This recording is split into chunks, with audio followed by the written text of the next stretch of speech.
Intimate glimpses of people you hear about and have always wanted to meet. Here it is, ladies and gentlemen, your favorite interview program, People to People.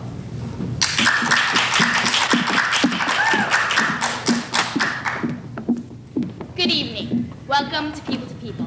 I'm Mrs. Edna R. Morrow. To those of you who expected to see my husband here tonight, let me just say that he is again flown over to Europe to obtain a film record of the recent events there. So he's asked me to fill his shoes.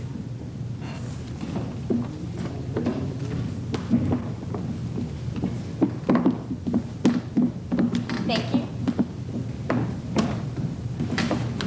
Yes, I'll try to fill my husband's shoes and give you the type of television program you've come to love. As you know, People to People is the informal type of interview show. We've made arrangements with our guest tonight, who has graciously consented to allow us to see into his living room. Who? I know this will delight you, especially those of you who enjoy the murder mysteries of the treat 'em rough variety. That's right, our guest tonight is none other than that irrepressible genius, Mike McTuff. But before we take you to Mr. McTuff's charming apartment, let's just have a brief word from our sponsor.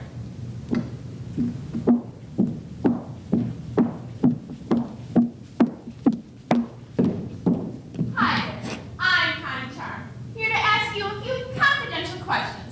Girls, have you noticed little wrinkles near your eyes? Tiny lines you just can't smooth away? Are there areas of dryness or perhaps otherness?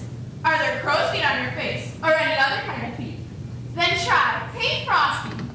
Now, girls, I know what you're thinking. You've listened to so many other commercials and tried so many other creams with no results at all. And I agree, you wasted both your time and your money. But girls, listen to me. This stuff is different. Yes, I mean really different. Nothing like it has ever been tried on skin before. So stop worrying about little wrinkles and tiny lines. Eliminate them completely with Pink Frosting. No more dryness, no more oiliness, no more anything but Pink Frosting. Good. Put Pink Frosting on your face today. And if there's any left over, try it on your angel food cake. I thank you. And what very good advice that is. My husband, Edwin R. Morrow, puts pink frosting even on his breakfast pancakes. Now, I know you're anxious to meet our distinguished guest, but before we take you to Mr. McTuff's apartment, let me just say a few words about this remarkable man. Perhaps you've read his latest novel, Kick Them When They're Down, a brave and beautiful book in which no less than 40 people died, 15 of them in ways no other writer has ever written about before. But I'll let you in on a little secret. The real Mike McTuff is not at all like his fictional hero, a gentle, unassuming man. He prefers to spend his evenings at home reading love poetry to his sweet, gentle wife, Jenny. Never an angry word has passed between them. This great man treats his wife like a fragile flower. And now, the real Mike McTuff. Mike! Mike, stop it! Stop it! Mike, the cameras! You're on the air! Mike! Mike! Mike, you're on the air! Stop it! Stop it! Mike! Mike! Hello, Mrs. Morrow. Jenny and I are proud and happy to welcome you into our living room. I was afraid... Oh, you were afraid that you had interrupted us? No, Jenny and I are just rehearsing a scene for my next book. Well, I certainly am relieved. Your rehearsal was the most realistic I've ever seen. Thank you. Just routine around here. Congratulations to you too, Jenny. For a moment, I thought your husband was really trying to choke you. I'm sorry, I didn't hear your reply. Oh, my gentle Jenny has laryngitis tonight and she can't speak. She has asked me to do all the talking. Okay? Of course. I'm sorry about your laryngitis, dear. I hope it clears up soon. You can't hear me perfectly well, can't you, Jenny? Of course she can. Fine. What an attractive living room you have. Yes. Since I do most of my work at home, I like pleasant surroundings. So many of your readers have wondered what you're really like. Perhaps because your books are so violent. As you can see, I'm just an ordinary fellow. Now. There's nothing I like better than a peaceful evening at home. I'm sure that makes Jenny very happy. Doesn't it, Jenny? Of course it does. Yes. Is that your favorite easy chair? This? Oh, yeah, that's it, all right. We can picture you there in the evening, sitting, reading to Jenny. You can?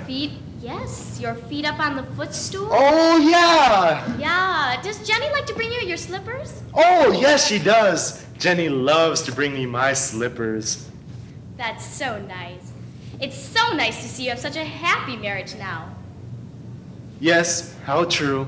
I'm sure our viewers remember you've had some tragic experiences in the past. Yes, very sad and tragic. Would you care to talk about them? Oh, you mean that my first wife fell out of a 5th-story window? Oh, dear. I was really broken up about that. So was she. And your second wife? Oh, the poor dear. She went mad and stabbed herself in the back 13 times with a pair of scissors. Oh, my. That was a really bad time for me. Wasn't too good for her either, matter of fact. Is it true that you used that type of murder in the book you were writing at the time? Why, yes, I did. I knew Lavinia wouldn't raise any objections. After all, how could she? Right. Mike, tell me, don't I see some photographs of very lovely girls? These? Many a wife would be jealous to see them there. Suppose you tell us about them. Well, see this brunette? Yes. One evening she and I... Well, see that blonde over there? I beg your pardon. All in a day's work for me. You mean for your detective hero? Oh, You? yeah, right. Right. Mike, besides writing, what are your other interests? Well, for one thing, I raise prize tulips. Yes, I understand you like to dig in the garden. Right. Last year, after your secretary disappeared, it proved quite an outlet for your nerve strain. Yes, I always hate to lose a good secretary. Has it happened often? No, once or twice. Why, I wonder? This and that. A couple of them joined the underground, I think. Really? Yeah. Any other hobbies, Mike? Anything else? What about music? Do you like music? Oh, yes. Classical I've always enjoyed. Death and Transfiguration by Berlioz. How very nice. And popular, I've always loved Don't Fear the Reaper by the Blue Oyster Cult. Very interesting. What about poetry? Didn't you promise to read us one of your favorite selections? Yes, I have my book around here somewhere. Is that it besides your flower? Oh, yes, that's it. Are you sure you want me to read something for you? Oh, we'd be delighted. Perhaps you can guess the name of my favorite poet, Oh, I'm afraid I can't. Edgar Allan Poe. The rhythm of his poetry is unsurpassed, like in The Raven. Once upon a midnight dreary, while I pondered weak and weary over many a quaint and curious volume of forgotten lore, while I nodded, nearly napping, suddenly there came a tapping, as if someone gently rapping at my chamber door. "'Tis some visitor," I muttered, tapping at my chamber door. "Only this and nothing more." Yes, The Raven is a wonderful poem. Much as I like it, I'd rather read to you the love poem, which is my all-time favorite. By all means, Mike, but Here I'd we like go, to talk to Annabel Lee. "It was many and many a year ago, in a kingdom by the sea, that a maiden there lived whom you may know by the name of Annabel Lee." That's lovely, Michael, but Excuse Jenny, me. Mike, I do think you ought to know that Jenny... I know all I need to know, thank you! And this maiden she lived with no other thought than to love and to be loved by me. Oh, what did I do last night? Jenny, don't want to do that, Jenny. This isn't funny. Help! It's just another rehearsal. What for have I a ever scene done in to their hurt you, book. Jenny? There's nothing to be alarmed about. Don't answer that. Is there, Jenny?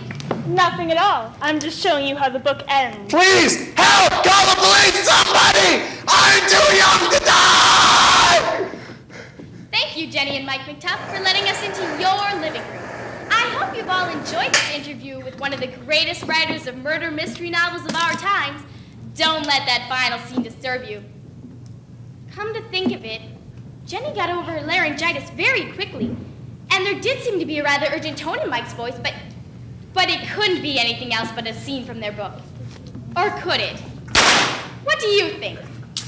Well, that's all for tonight's show. I hope you've enjoyed it. See you next week.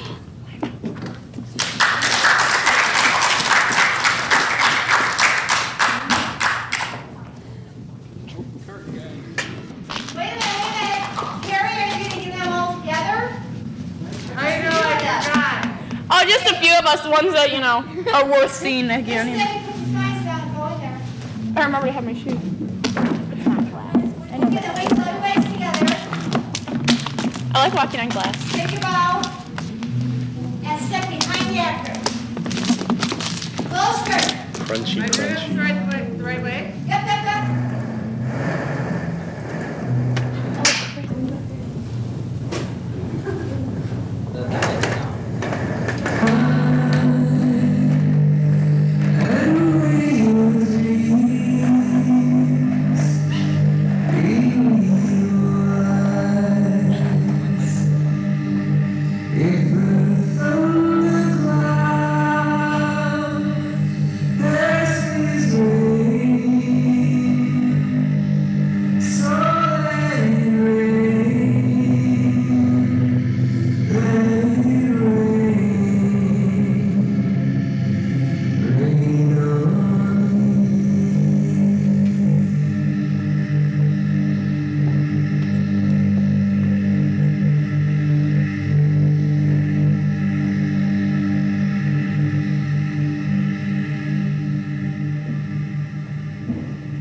Who are you?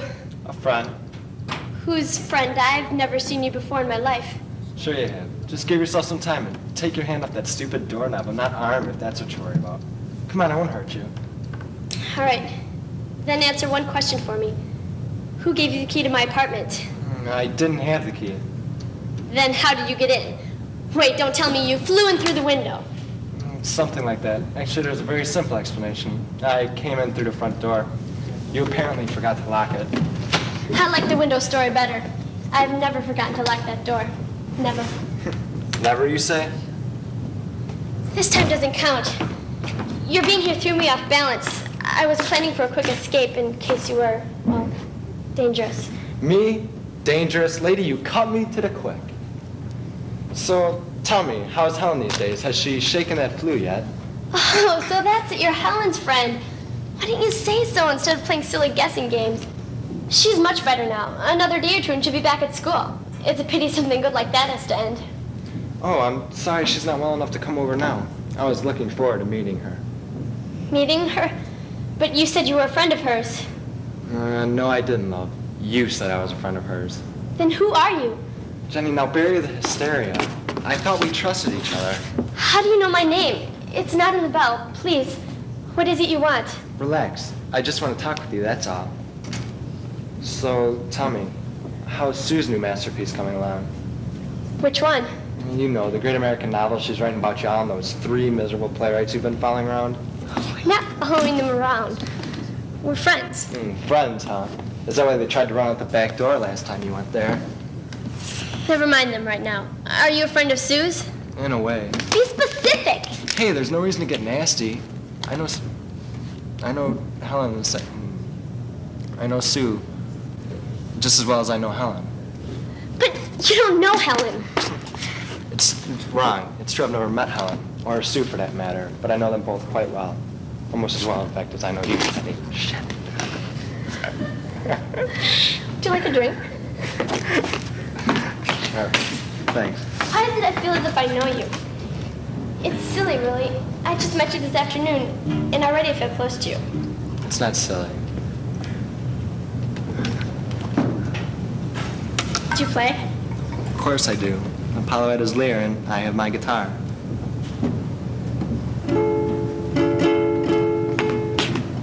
Your drink's ready. Thanks. You're very good. Are you a musician? No. What kind of work do you do then? I guess you could say I'm in public affairs. Oh. You know, it's funny you should pick that song. It's one of my favorites. I've even got the lyrics printed on the last page of my diary.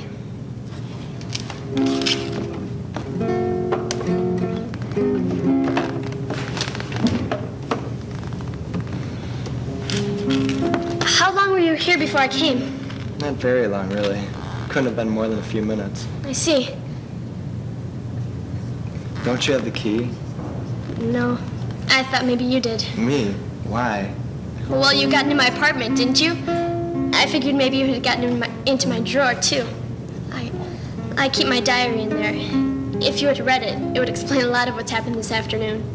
Now that's pretty silly, isn't it? I mean, the key is on the key ring, and the key ring was outside with you, and even if I had broken that drawer open, Jenny, how would I have ever gotten it locked again? Look, I'm sorry I accused you. I'm just searching for a rational answer to this thing, that's all. How did you know the key was with me? I told you I didn't have it. An obvious ruse, love, to trick a confession out of me. And it seemed fairly obvious that the key would be on the key ring with all the others. Are you from around here? Not originally, but I have been giving some thought to staying. I'd love to go on that picnic you and your friends have planned for next week. How do you know about that? It all sounds really nice. If you like, I'll even help you make those cute little blue and green cupcakes. Who told you about the cupcakes? Oh, please say yes. It'll be such fun. I've never been on a picnic before. What if it rains? Well, have it anyway. Why aren't you answering my questions? There's a part of you that knows an answer to that, but there's still a part that just can't quite accept it. Good grief, now he's a philosopher. You know, maybe this isn't such a good time to bring this up, but I'm sorry about your cat. It's hard on a person to lose someone they love. How did you know I had a cat? You could always tell. Would you like another drink? Sure. No thanks. Why didn't I play it if I know you? It's silly. I just met you this afternoon. It's not silly. Kevin's not for you, you know. You know about him too, huh? I don't know why that surprises me. I know he's not for me, but it's a dream I can hold on to till the real thing comes along. And what would the real thing be like? Kind of like you, I guess. Actually, he'd be like Jean. Who's Jean? You seem to know everything else about me. I thought you'd know that too. Jean's sort of this young Greek god. He's the god of misfortune, and since I'm the only one who believes in him, he concentrates on me. That's why I'm such a lucky person. You don't really believe in this Jean guy, do you? I don't know. Yeah, I guess I do. Maybe it's silly, but I believe in him. And I know somehow that everything will be all right because he'll always be there to listen to me. How do you reach him? Sometimes I talk to him. Usually I write to him in my diary. It's kind of personal, and I guess that's why I got so upset when I thought you had read it. Could we change the subject? Sure. Let's talk about Kevin again. Why do you bother with a guy who just condescends to you? No, it's not as bad as all that. Yeah, it is, and you know it too. You're a beautiful, sensitive girl, and you shouldn't let him hurt you the way he does. The honey taste still hangs on my tongue. There's so many things to tell you, but now you're all gone. As I search to find the reasons to bring you home, the only words I can find to tell you are, I was wrong. The price of the words I can never say was the tears washed the love away. The price as the smiles and the kisses fade was the hopes and the memories stayed. Please come back to me. Where did you learn that? What? I said there's no way you could know that poem. I wrote it about Kevin in my diary. No one has ever seen it. It was just between me and... You and Jean? Yes! Now how did you know it? Either you tell me who you are or I'm calling the police. For the last time, who are you? Jean. Don't be silly. You can't be. I made him up. Please, who are you? Jenny, calm down and think about it. Who else could I be? Who else would know so much about you? You said yourself that the guy you're looking for would be just like me. Modest, aren't we?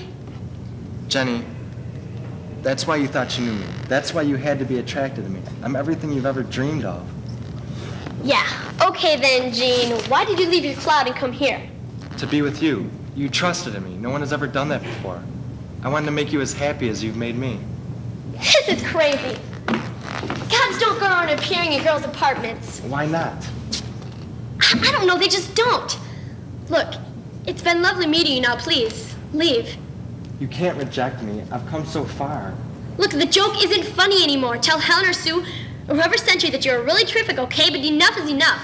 Please, Jenny, you've got to believe in me. I'm nothing without you. Without you, I'm without hope, without purpose, without hope for the future.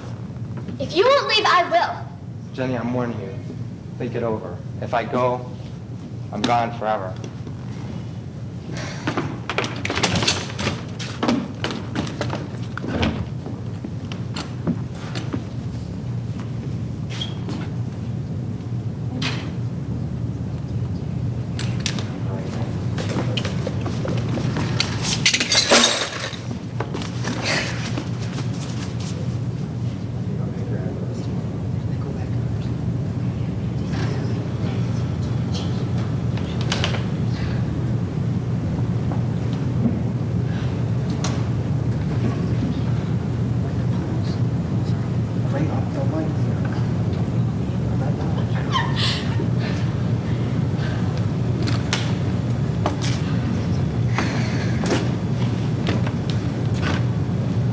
Silly girl.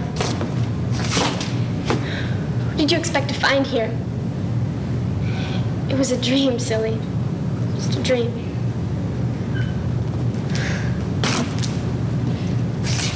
Jean.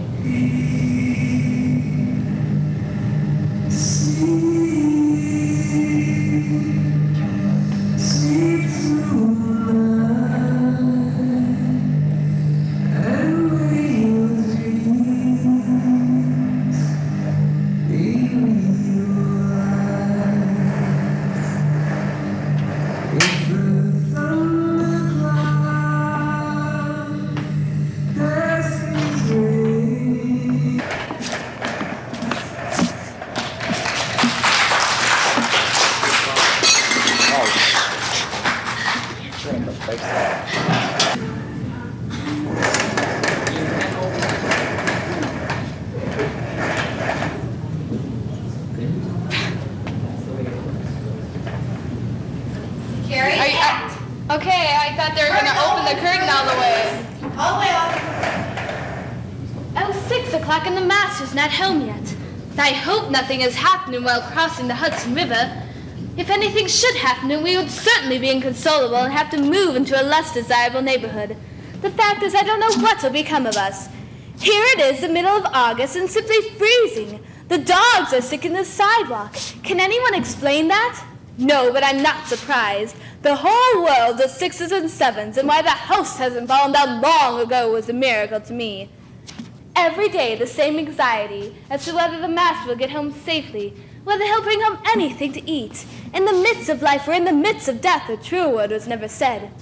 Of course, the master is a very fine man, an excellent family man, a pillar of the church, and has all the best interests of the community at heart. Of course, every muscle goes tight every time he passes a policeman. But what I think, there are certain charges that ought not to be made, and ought not to be allowed to be made. We're all human. Who isn't? Mrs. Antrobus is a fine mother. She lives only for her children. If it were any benefit to them, she'd see the rest of us dead without turning a hair, and that's the truth. If you want to know anything more about Mrs. Antrobus, just go look at the old tigress, and look hard. As to the children, well, Henry Antrobus is a real clean-cut American boy. He'll graduate from high school one of these days. Well, when Henry has a stone in his hand, he can hit anything from a bird to another brother. Oh, I didn't say that, but it certainly was an unfortunate accident, and it was very hard getting the police out of the house. Mr. and Mrs. Antrobus's daughter is named Gladys. She'll make a man a good wife someday, if he'll just come down off the movie screen and ask her. So here we are. We've managed to survive some time now, and if the dinosaurs don't trample us to death, and if the grasshoppers don't eat our garden, we'll all live to see better days, knock on wood.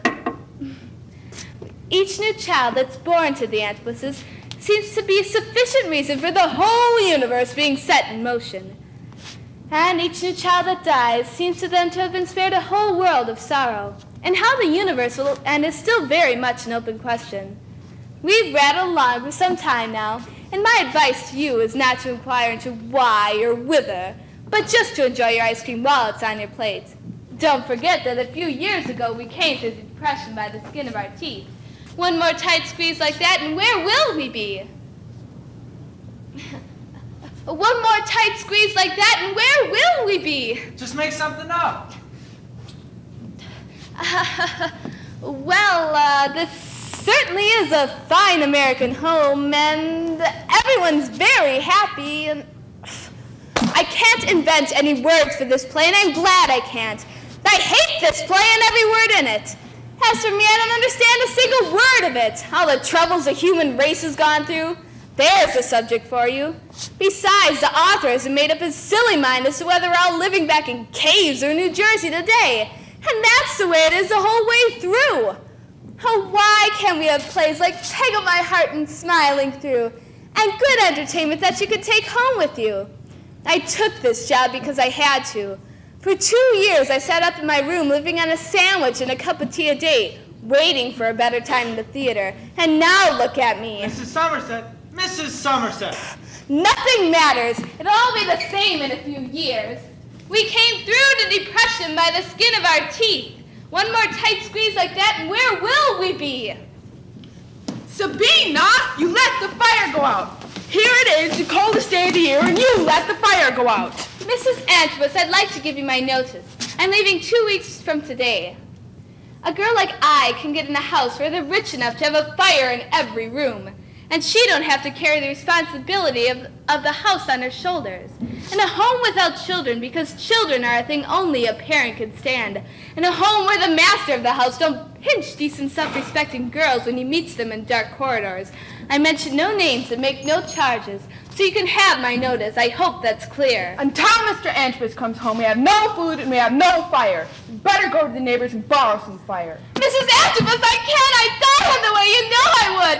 It's in January out there. The dogs are sick in the sidewalks. Very well, I'll go. Don't go. You'll never come back. But how do we know Mr. Antibus will be back? We don't. If you go out, I'll just kill myself. Get up, Sabina. Every day, the same anxiety. Will he come back or won't he? Will we starve to death, or freeze to death, or boil to death? Or will we all be killed in our beds by burglars? I don't know why we go on living. It's better off being dead. The same thing. Always announcing your own death. We give you a ticket to the movies, or a new hat, or a plate of ice cream, and you don't want to live forever. All you care about is those children. If for any benefit to them, you see the rest of us dead. Well, maybe I would. And what do they care about? Themselves, that's all.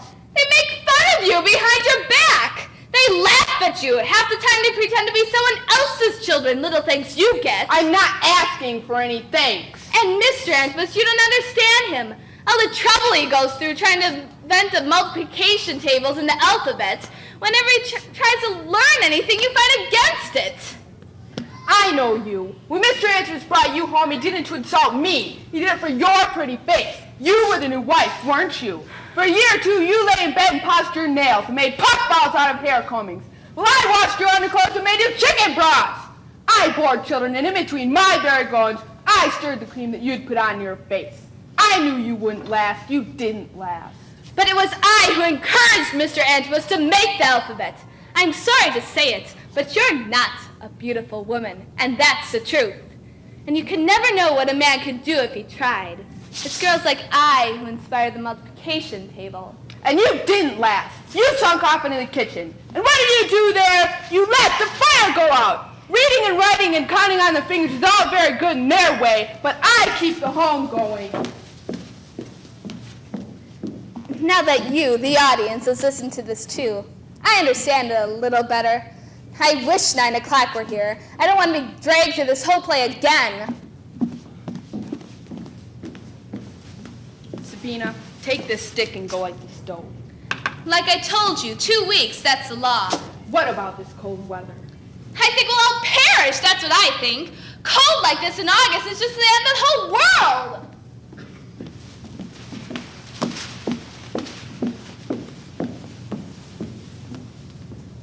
Henry, Gladys, children, come in and get warm. No, when Mama says a thing, she means it.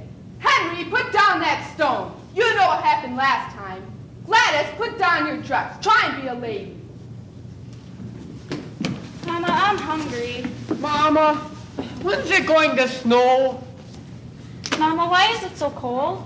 Mama, when's supper ready? Maybe it'll snow and we can make snowballs. Mama, it's so cold that in one more minute I just couldn't have stood it. Settle down, both of you. It's a cold spell of some kind. Mama, today in class, 2 teachers forgot and called me by my old name.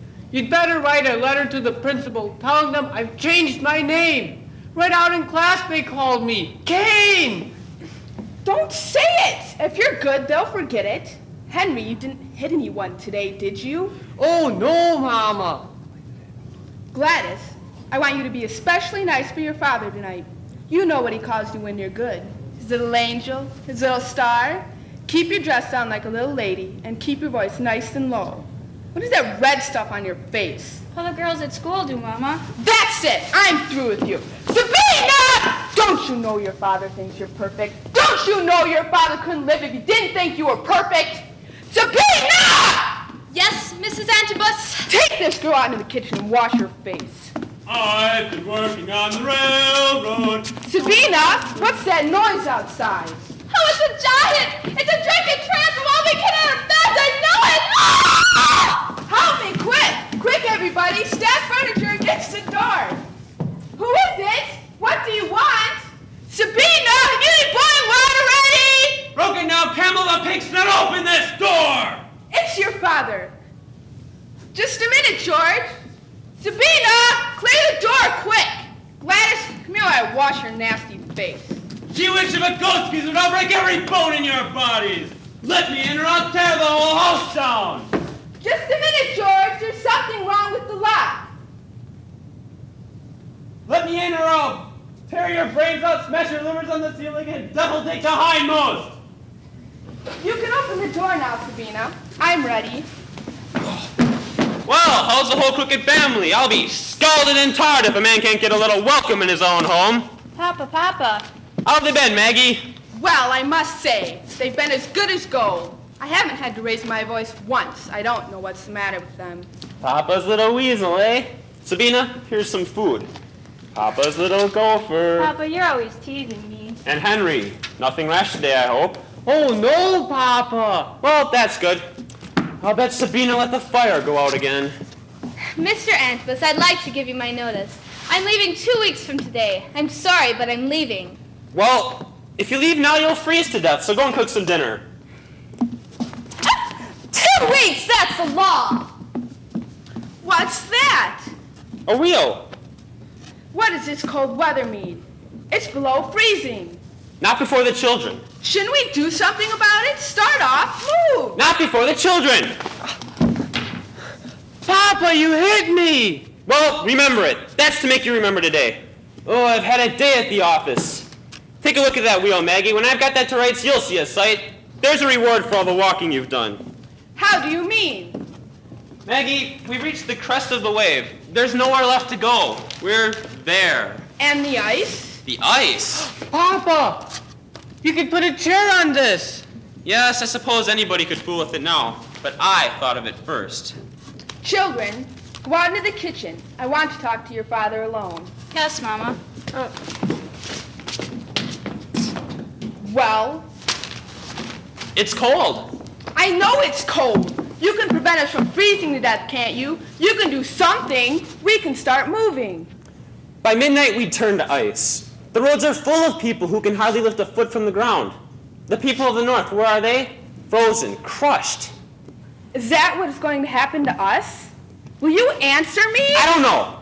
Some people say that the ice is going slower, or that it's even stopping. The sun's gone cold. What can I do about that? Nothing we can do, but burn everything in the house and the fence posts in the barn. Keep the fire going. When we have no more fire, we die. Well, why didn't you say so in the first place?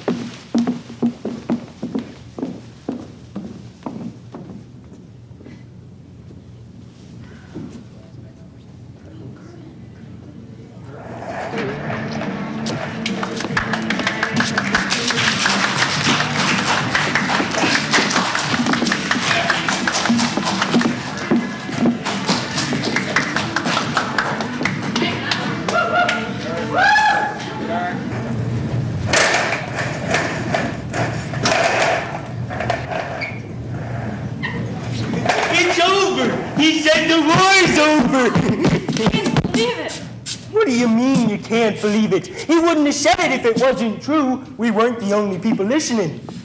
That's right.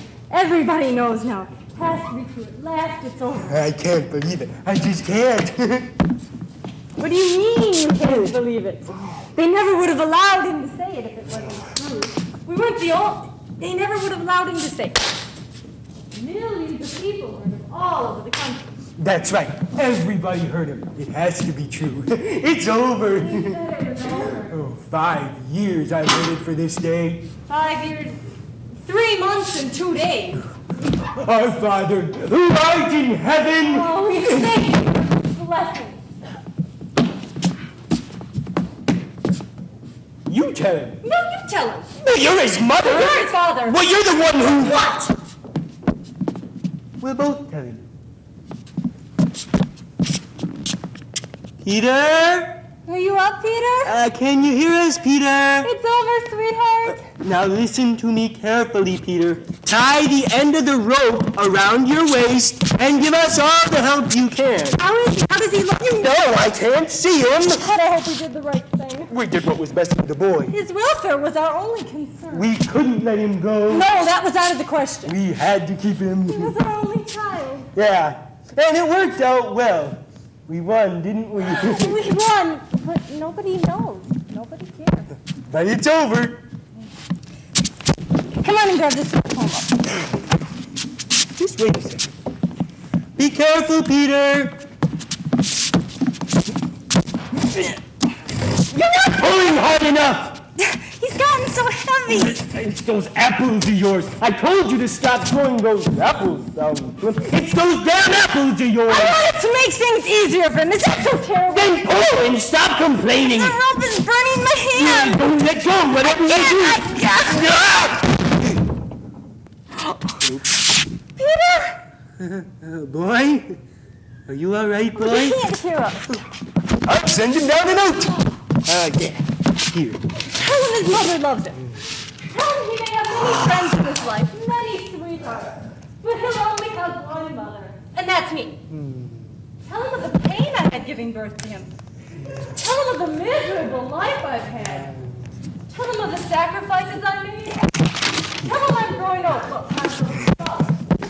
Tell him he's my only consolation. What did you tell him? Father's a boy's best friend. Oh, I thought so. You're up to your old tricks again, aren't you? Oh, don't get hysterical. I'm not getting hysterical. We'll have the same arrangement we had before. He stays with you during the even hours, with me during the odd hours. And Saturdays, he's with you until 3, with me until 10. Sundays, it's the reverse. Each alternate holiday, he'll spend with me. Even Christmas with you, odd Christmas with me. Even New Year's with you, odd New Year's with me. And on leap year, weekend rules are in effect. Very well, it's agreed. But there's to be no brainwash. Agreed. You have the paper? Where is it? There it is. Oh. Well, we need the family thingy too. Yeah, that. Just add this at the bottom. And my signature. Hey, what's going on? There's mine.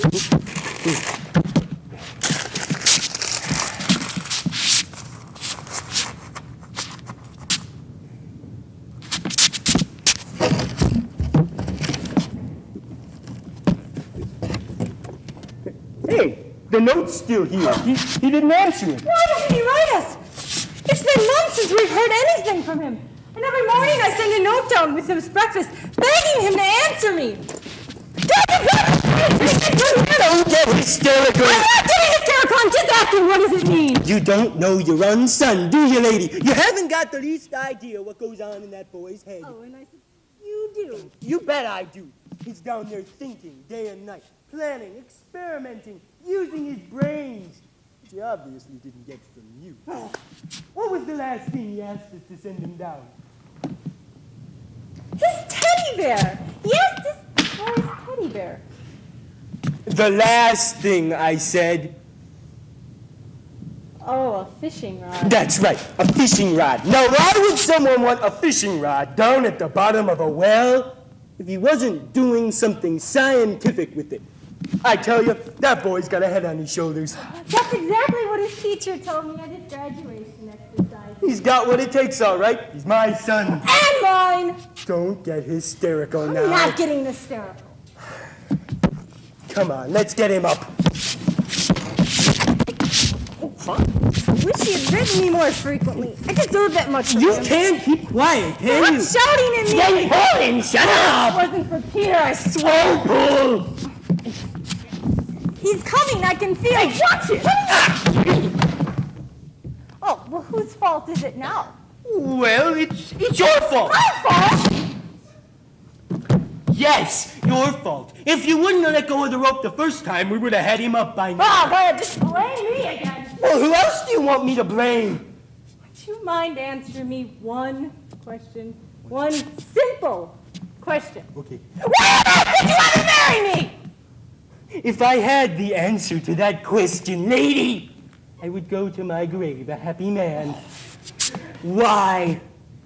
Why? Maybe if you would have stopped wiggling your behind a minute, I would have been able to stop and think to myself, no, this isn't the woman for you. Put your hands into your pockets, walk away before it's too late. You say this to me. You who phoned every night, who wouldn't let me go until you actually ripped the buttons off my shirt. Who told my best friend, Marge Morton, that if I wouldn't marry him, he'd go jump in the river. That isn't what I said. Oh, it isn't, is it? No, it isn't. I said that if you wouldn't marry me, you could go jump in the river. Get your facts straight, lady. My facts are straight, mister. I want a divorce. Oh, sure. And the boy, you would have given me the boy. I'd sooner die first. He's nice. I'm not... Why did you try to do that? I thought you were getting hysterical. I was not getting hysterical. You knew that I was not getting hysterical. I never get hysterical. I don't even know what stomachs are. You did that deliberately. All right, I made a mistake. Shoot me, kill me, crucify me. Don't tempt me. You enjoy hitting me. That's become your chief pleasure lately, hasn't it? I have no pleasure, lady. I am in the world to be stepped on, to be mauled, to be eaten, to be ground into dust. To dream in vain with absolutely nothing ever happening. That is the only thing we have in common, lady. We both dream of being with someone else. Dream of living our lives. To think that Harry Watson wanted to marry me. And he begged me to marry him. And I said no. You know why? Because I thought you were handsome. I had actually thought for a minute that you could make me happy. No. I said no because whenever I put on my high-heeled shoes, Harry was shorter than I was. He's at least 2 inches shorter than I was. You should have worn flats. I should have had my head examined. Why did you? Because it was time. Everybody said it was time. I used to look at you, and my whole inside would explode. I used to touch you, and my throat would become as dry as sandpaper, and my legs would start to tremble. When I heard that Marge was getting married, I became frantic. I was a year older than she was. I just had no self-control when I was a young man. I saw everything through the eyes of other people. You know, I read once somewhere that a lot of people get married out of hostility for each other, and they stay married to get even with each other. I don't know. I've made a good living for my family. I tried as much as any human being could try. Wasn't my fault. You can't blame me. Lady, look at you! You're getting old! Shut up! For God's sake, shut up! Enough! Enough already. We're all adults here. He'll decide for himself. The one who he goes to when he comes up, that's the one who'll keep him. With no visiting rights. A complete break. Agreed. Have you got the paper?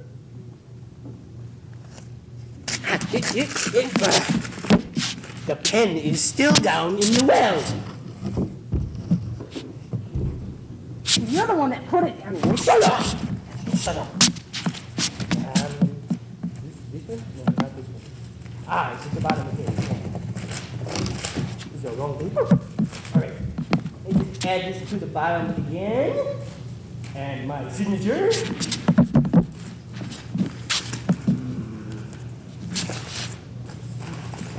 That's mine. Right. Now. Now remember, you stand over there. I'll stand here. The one who he goes to when he comes up, that's the one who keep him.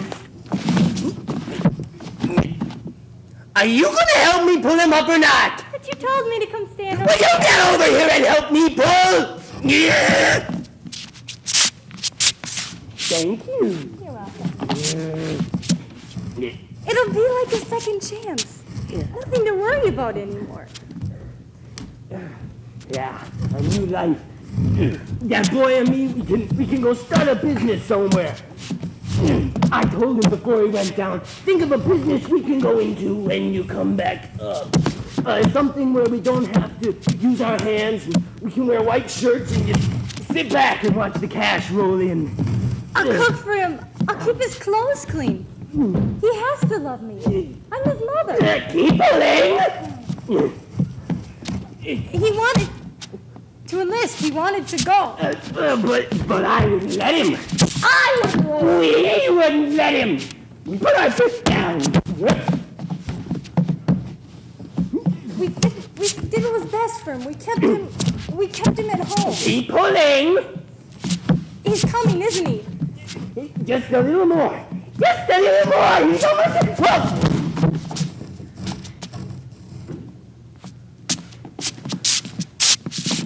Peter?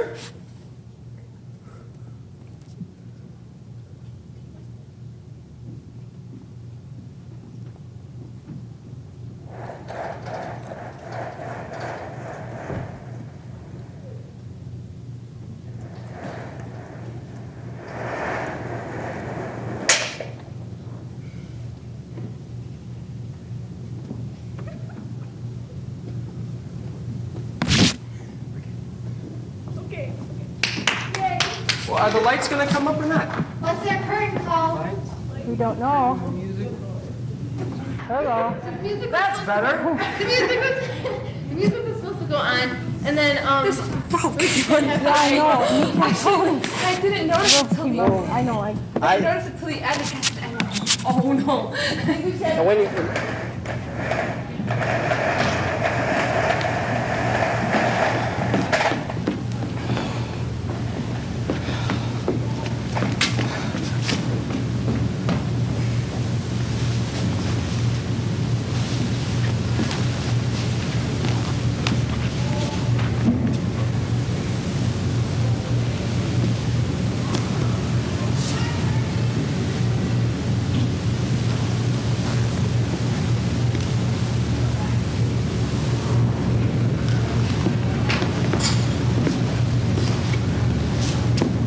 Mister, I've been to the zoo. Mister, I've been to the zoo! What? Are you talking to me? I went to the zoo and then I walked until I came here. Have I been walking north? North? Why, I think so.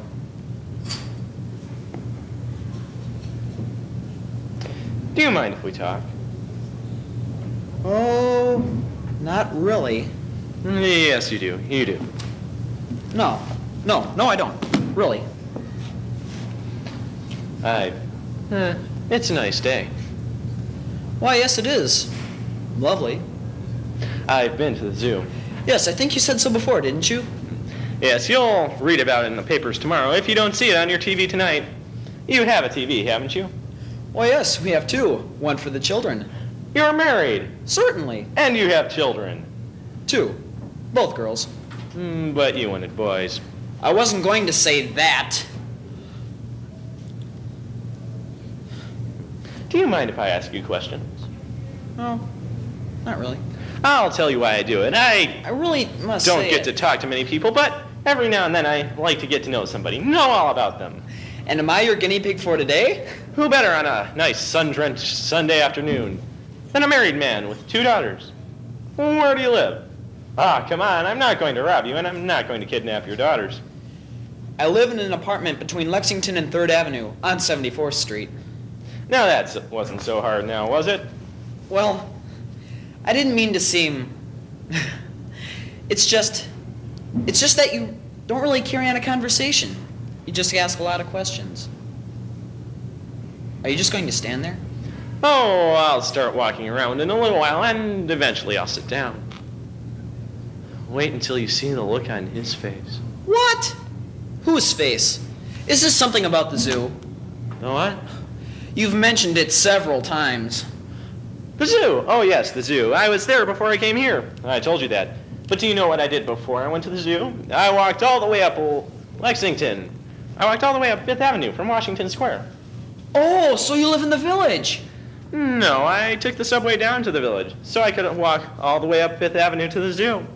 Sometimes it's necessary to go a great distance out of your way. Come back a short distance correctly. Oh. I thought you lived in the village. What were you trying to do? Bring order? Well, that's easy, I'll tell you. My home is in the sickening rooming houses of the Upper West Side, New York City. It's a laughably small room, and some of the people who live there are weird. Ugh. Why do you live there? I don't know. You know, it doesn't sound like a very nice place where you live. Well, no, I suppose it isn't, but then again, I don't have 1 wife and 2 daughters. What I do have, I have a few clothes, a can opener, a hot plate, couple forks, spoons, 3 knives, glass, fork, 8 or 9 books, a pack of pornographic playing cards, 2 picture frames, both empty, and a safe without a lock, which has letters in it. About those 2 empty picture frames. I don't see why they need any explaining at all. Don't you see? They're both empty. I don't have any pictures of anyone to put in them. Well, your parents? Perhaps a girlfriend? You are a truly sweet man, and you possess a truly enviable innocence, but Mom and Pop are dead, you know, and I'm kind of broken up about it. I mean, really. Oh, my. Oh, my. Oh, you're what? What's your name? Your first name? I'm Peter. I'd forgotten to ask. I'm Jerry. Hello, Jerry. It's funny you asked me about the picture frames, but I'd much rather imagine you'd like to hear about what happened at the zoo. Oh, yes, the zoo. Well, let me tell you why I went. Well, let me tell you some things. The first thing is the landlady. Now, I don't like to use words that are too harsh in describing people, but the landlady is a fat, ugly, mean, stupid, unwashed, and cheap, drunken bag of garbage. You describe her vividly. Well, thanks. Anyway, she and the dog are the gatekeepers of my dwelling. A woman is bad enough when she's had her pint of mid-afternoon gin. Sometimes she'll stop to talk to me in the hall. Somewhere in the back of her pea-sized brain there is a foul parody of sexual desire. And I, Peter, I am the object of her sweaty lust. But I have found a way to keep her off. When she approaches me, I merely say, "But love, wasn't yesterday enough for you?" And then she pauses, and she thinks, and a smile begins to form on her face as she thinks about what never actually happened. And I am safe until our next meeting. It's so unthinkable. I find it hard to believe such people actually exist. Fact is stranger than fiction, but what I've been meaning to tell you about is the dog. Oh, yes, the dog. Don't go. You're not thinking of going, are you? I don't think so. Because after I tell you about the dog, then I'll tell you about what happened at the zoo. You're full of stories, aren't you? That's right. Anyway, the story of Jerry and the dog. What I'm about to tell you has a great deal to do with how it is sometimes necessary to go a great distance out of your way to come back a short distance correctly. But it's why I went to the zoo today and why I walked until I came here. All right, then, the dog. The dog is a black, snarling monster of a beast. From the very beginning, he'd snarl and then go for me. Animals are usually indifferent to me, like people. But this dog wasn't indifferent. Well, I thought about it up in my room after a week of this action, and I decided. First, I'd kill the dog with kindness, and if that didn't work, I'd just kill him. Oh, don't react, Peter. Just listen. Anyway, the next day I went out and I bought a hamburger. I took it back and entered the building very cautiously. And the dog was there, waiting. I set down the meat. He snarled, stopped, sniffed, and moved slowly towards the meat. Then, when he got there, he looked up at me. I smiled. Then, all of a sudden, he tore into it. Rah! It was as if he had never eaten anything before in his life. Then, when he was done, we stood there for a few moments. It was very gratifying. And then, bam, he made for me again. I was offended. But after a while, I decided to try it again. But always with the same results. Snarl, sniff, move, stare, gobble, rah! Smile, snarl, bam. I was less offended than disgusted, so I decided to kill the dog. On the day I did this, I bought a burger and what I felt was a poisonous portion of rat poison. On the way back to the building, I kneaded the poison into the patty, feeling as much sadness as disgust. Well, I got back and I set down the meat because the dog was there waiting. I made for the stairs and watched what happened. The dog gobbled it down as usual, and then he made for me, as usual. But I darted up the stairs, shut the door, and he didn't get me, as usual. And it came to pass that the dog became deathly ill. I knew this because he no longer attended me when I came in. In fact, one evening his owner stopped to talk to me in the hall. She told me that God had struck in her puppy dog a surely fatal blow. Then she asked me to pray for the animal. I told her I would. Then she looked at me and told me I probably wanted the dog to die. I told her, and there was so much truth herein. I didn't want the dog to die. I wanted the dog to live so I could see what new developments this might bring in our relationship. You see, Peter, that kind of thing is important. It's just if you can't deal with people, then you have to have a way of starting somewhere. With animals! It seemed like a perfectly reasonable idea. I mean, a man has to have a way of dealing with something. With the bed, with a cockroach, with a mirror. No, that's too hard. With a cockroach. See how hard it is to find things? With a street corner, with a wisp of smoke, with crying, with anguish, with fury, with vomiting. With fury, because pretty little ladies aren't pretty little ladies. With God, how about that? With God, who I'm told turned his back on the whole thing some time ago. With someday. With people. Where better to make a start? To understand and to possibly be understood. Than with a dog. Just that, a dog. It seemed like a perfectly reasonable idea. Man is dog's best friend, remember? So, when I came home from a movie, I was so waiting for the dog to be there. I was heart-shatteringly anxious, and I got my wish. There he was, and I entered the building. And then we stood, staring at each other. I think we stood there for a long time. We made contact. Now here's what I wanted to happen. I love the dog now, and I wanted him to love me. After all, was trying to feed the dog an act of love? And was the dog's trying to bite me not an act of love? If we can so misunderstand, then why have we invented the word love in the first place? The story of Jerry and the dog. The end. Well, Peter, what'd you think? Why did you tell me all this? Why not? I don't understand! That's a lie! No, it's not. No, of course you don't understand. I don't live on your block. My home is in the sickening rooming houses on the Upper West Side of New York City. I'm sorry. Forget it. Peter, do I annoy you or confuse you? I must say, this isn't the kind of Sunday I'd anticipated. Well, no, I suppose it isn't, but I'm here and I'm not leaving. Well, you might not have to be leaving, but I must be getting home soon. Ah, come on, stay a while. No, you see, I really can't. No, I can't. Peter. What, Jerry? Would you like to know what happened at the zoo? The what? Oh yeah, the zoo. Okay. Tell me what happened at the zoo. All right. I went to the zoo today to learn more about the way that animals deal with each other and with themselves and with people, too. Move over. Oh, I'm sorry. Haven't you enough room? And the animals are there, and the people are there, and it's a Sunday, so all the children are there too. Move over. Look here, you have more than enough room. And it's feeding time at the lion houses, and I'm there. Move over. I can't move over anymore. And stop hitting me. What's the matter with you? I'm crazy. That's not funny. Listen, Peter, I want this bench. You go sit over there, and if you're good, I'll tell you the rest of the story. But whatever for? I see no reason why I should give up this bench. I sit on it almost every Sunday afternoon.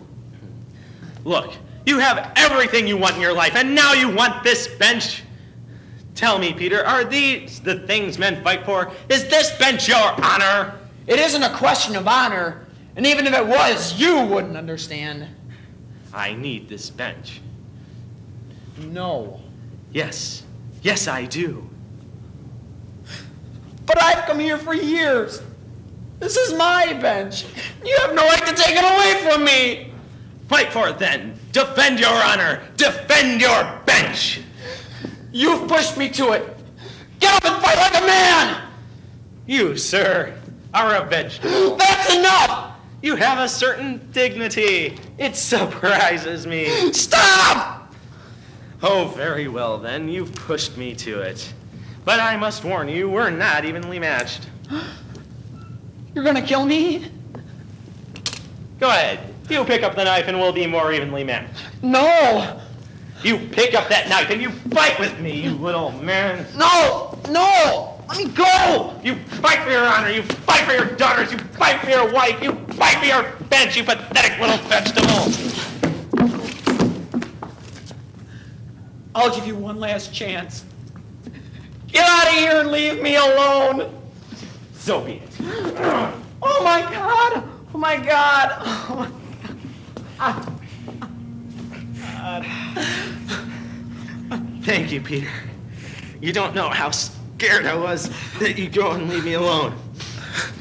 And now I can tell you about what happened at the zoo.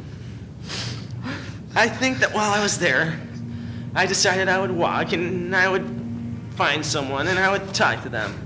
I'd tell them things, and here we are. But could I have planned all of this? No, I couldn't have.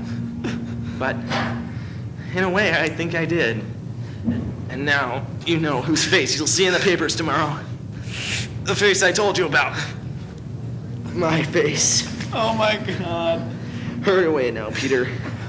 You've been dispossessed. You've lost your bench, but you've defended your honor. And Peter, I'll tell you something. You're not a vegetable. You're an animal. Now hurry away, Peter. Go away. Somebody might see you. Don't forget your book, Peter. Go now. Hurry away. Oh my God! Oh my God.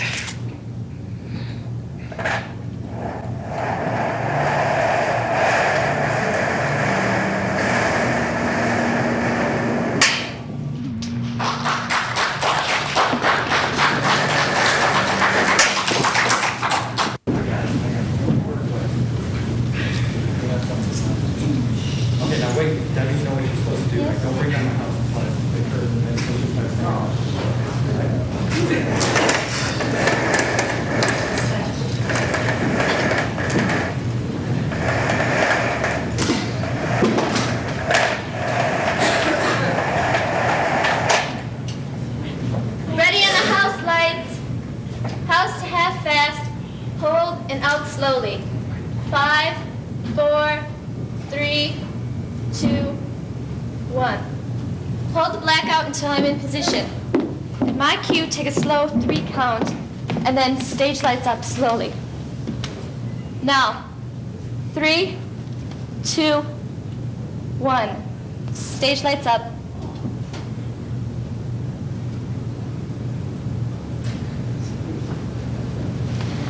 Good evening, and welcome to the funeral. My funeral. Oh, please don't cry or get upset. I want this to be a happy occasion. Something like a reunion. The old gang should be here any minute, so smile. I want it happy. That's why I picked this place. See no smelly flowers? These? They're plastic. They're rented, too, for quickie funerals. Or call-up funerals. I wonder if there is such a thing as a call-up funeral. There is such a thing as a call-up wedding. So that's what my mother used to call it. You see, a call-up wedding is when the bride's mother finds out that the blushing bride is 6 months pregnant and therefore no longer blushing. They have to get married in a hurry, so the mom gets on the phone and starts to call up the guests. It's much faster than sending invitations, and cheaper, too. Wait a minute. These instruments are too bright. Do you want to take the lights down at 8 here, please? Everyone will look deadly under this light. Present company excluded. All right, mark it and set it. Back to business. You're going to meet the old gang, the drama heads, the high school drama club, and maybe, just maybe, we'll all learn something.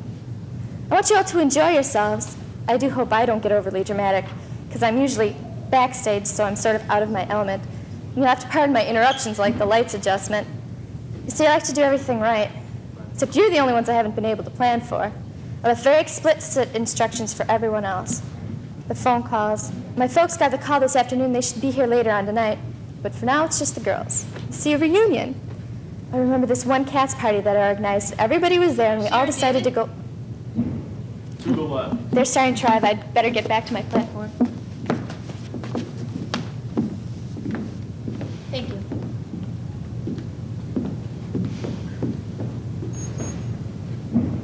Can't believe this is happening.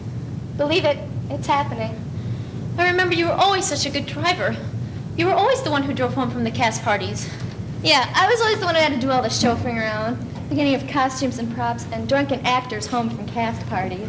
I told you the traffic's busy on the sawmill at that time of day. Should have listened to you. Is this the day of the funeral?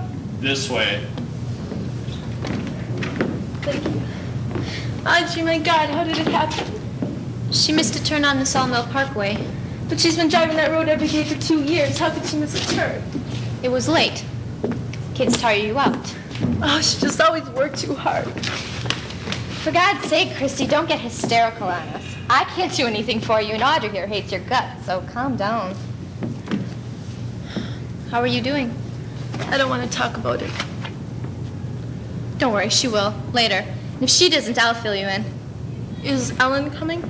They called her this morning. Ted's dropping her off on the way to the hospital.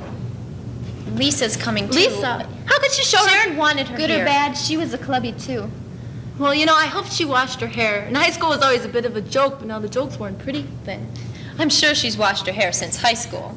It's been 6 years. The people from Juilliard, what did they say? I have till January. If something doesn't happen, then I go. I'm sorry.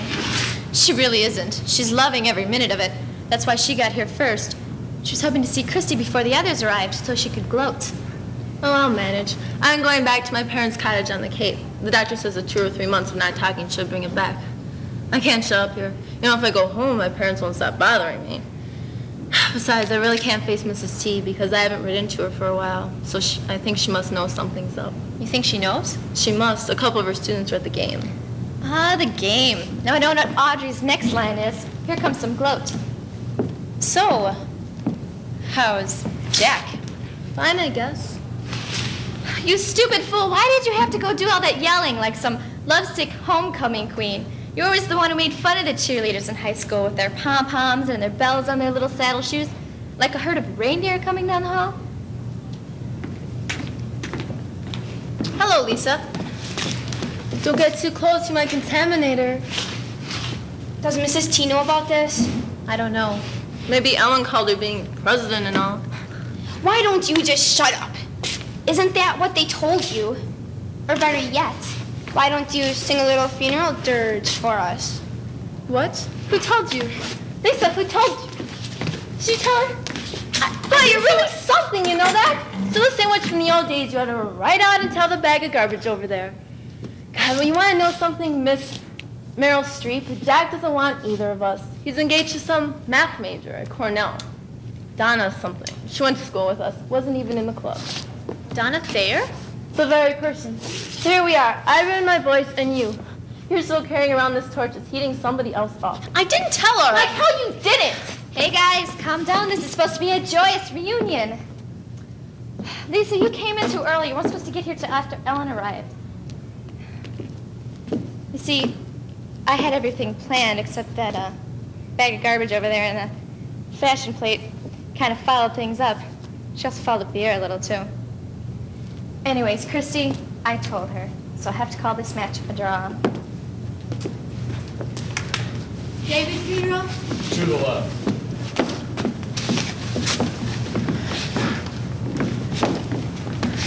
Hey, wait a minute. Who invited her?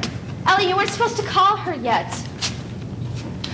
I brought, it looks so peaceful. Yeah, don't I look good? Almost lifelike.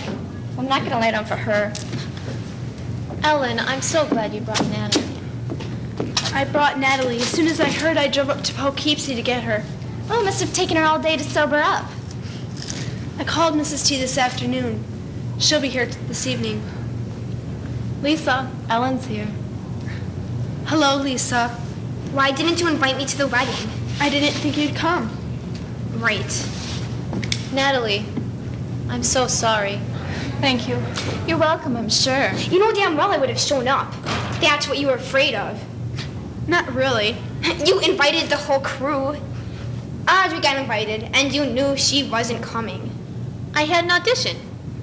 Ellie, I told you I had an important audition. I really couldn't. I know. It's okay. Did you get the part? I made the call back. Did you get the part? No. What's new? Audrey was the best actress in high school. She won all the thespian awards. She spent 2 years at Purdue, but then came running back to the city when she found out Jack was here. But then Jack went back to Cornell to play football, and Audrey stayed behind. She always makes the callbacks, but she never gets the role. It seems that the directors make some suggestive suggestions which the great lady of the American stage will not accept. So she goes crawling back to the shoe department at Macy's. So why didn't you invite me to the wedding? Were you afraid I wouldn't wear a dress? Do you own one? Yes, I own one. Then why didn't you wear it today? Stay out of this, Christy. I didn't wear a dress because Sharon didn't care what I looked like or what I wore. Don't you remember anything about her? She's probably the most honest person any of us are ever gonna meet. She saw through us and told us too, but we never wanted to hear it. I am a slob because Sharon accepted me as a slob, and that is all that matters to me.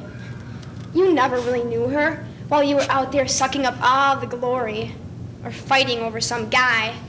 We were backstage busting our tails to make you look good. Lisa, not bad for a techie. I'm overwhelmed. Anyway, how is Ted? Fine. I think we're moving to San Francisco. Ted's applied for a position at the VA hospital, as there's a lot of community theater out there. And as soon as I told Mrs. T, she sent me a list of the community theaters. The Golden Girl. Mrs. T's Golden Girl. Ellen Johnstone Templeton. You had it all. You didn't even have to change your name. E.J. Templeton had talent, looks, and smarts. Phi Beta Kappa from Michigan with a nice, safe major in English literature, not theater. Playing it safe, the golden one worked in advertising in Milwaukee. And that's where she met the good doctor. It was love at first sight fever. Now it's off to San Francisco. Even safer yet. And maybe he can save enough money to buy you a little theater of your own. Not too little. Just big enough for you and he, and baby makes 3. I think we should say a prayer or something. Over my dead body. Sharon wasn't religious. Oh, thank you, Sister Mary Loser. I don't think Sharon wanted any praying. Didn't seem to be in her plans. You act like she had it all set up. The daycare center, the accident. Hold it, not yet. Do we have to talk about this? No. Let's change the subject. Do you have any pictures from the wedding? Just a few snapshots. The big album is at Ted's folks' house.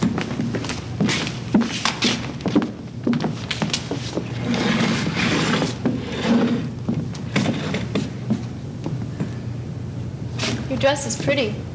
Thanks, it was my mother's. Really? Oh, that's a nice picture of Sharon. Oh, could I have the negative? I'll get it for you. Thanks. Who's that? Where? Oh, see the guy standing next to Mrs. T? That's Jack. Oh, no kidding. Oh, his hair is shorter. Where? Slow down, Audrey. He's got his arm in a cast. Oh, it was just a bad sprain. The doctor took it off the next week. Well, well. You seem to be very informed about it. I was. Have you seen Jack? Not lately. Oh, don't start that again. I haven't seen Jack since the Dartmouth game. So, you lost your voice and your bow in the same day. It's destiny, Miss Scarlet. Can it, Audrey? There I was, standing on the 50-yard line. I mean, it was like an outtake from Love Story or something. I'm standing there after screaming my lungs out in the pouring rain for 2 hours. Standing there waiting for Prince Charming to come and take me into his arms and whisk me off into the sunset. And then out of the mud pops this Donna Thayer person and says, Christy, we're engaged. Not Donna Thayer, Spanish club. Donna Thayer's Spanish club. Oh, God, did she have her castanets? They always had to have their Spanish club talent show right in the middle of Mrs. T's spring musical, remember? All you ever heard was the clackety-clacking on those stupid castanets. Until we hid them. Ole. Didn't I tell you this was going to be fun? So what happened to Jack? Oh, he and El Toro went clackety-clacking off into the sunset. And I was left standing there with no voice and a white pom-pom in my hand. Funny that I don't even remember who won the game or what the score was. You never did. Oh, and I suppose you did. Here we go again. Recipe. Take one boy, add 2 girls with egos so big that they can barely fit on the same small stage. Sprinkle passionately with backstage arguments and stir for 2 to 3 years. And what do you get? Mrs. T's home-baked eternal triangle cake. So why'd you talk him back into going to New York? Why'd you talk him back to going to college? Because he wanted to be an actor. He wasn't happy just playing football. He wanted to act too, just like in high school. In high school, Jack was a drama jock, combination jock and drama head. In the fall, he played football. In the spring, he played baseball. But in the winter, he played the lead. I always thought he was a bit of a fruit, but... Oh, so you had plans for him. Another Fontaine duel. Well, sort of. But Jack was never really happy since high school, especially that first fall. Jack was never happy ever since high school. Well, he is now. Ole. You know, Lisa, you even smell like a bull. Touché. So, Jack goes back to Cornell and you brush up there like the sweetheart of Sigma Chi and wreck your voice. Rah, rah, rah, sis, boom, ba, go, Chris, stop it! God, you just stop it. Are you satisfied?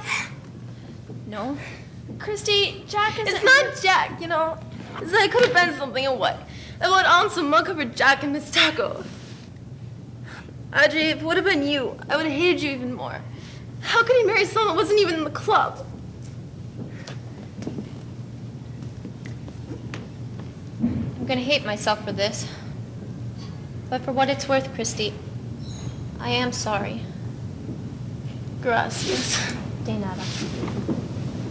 I never thought I'd live to see that. There I go again.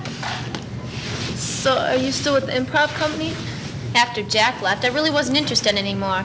It seemed like all we ever did was act out dirty stories yelled out by drunks from bowling banquets. Sounds like fun to me. Little sister, does your mother know you talk like that? So then what are you doing now? Well, I'm still at HB, but I'm going home. I'm sick of starving. You're not going to quit, are you? Maybe I can marry a rich doctor. That's not fair. Did you talk to Mrs. T? She asked about you at the wedding.